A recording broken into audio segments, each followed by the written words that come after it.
because government policy is not favorable to investment in this country at all. So the Bank of Canada does not have confidence in the Canadian economy.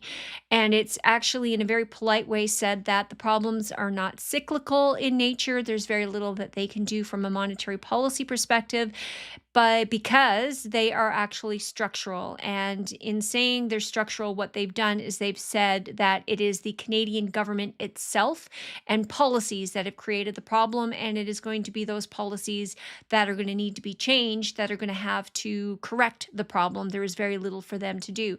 So part of the challenge, it being structural, was slower potential output, so slower productivity, reduced trade capacity, in which case we've seen the tariffs and the trade negotiations or lack thereof that have been going on with the US, and business investment. Well, business investment has been fleeing Canada left, right, and center. Why? Because government policy is not favorable to investment in this country at all.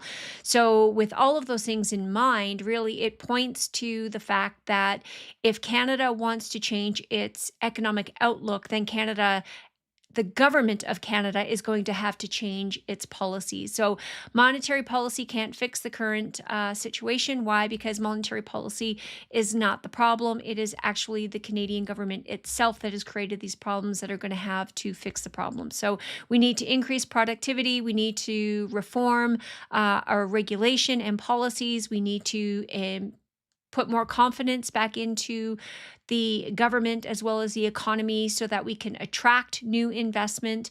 And until that happens, really, the fiscal situation here in Canada and the Canadian economy is going to remain very fragile.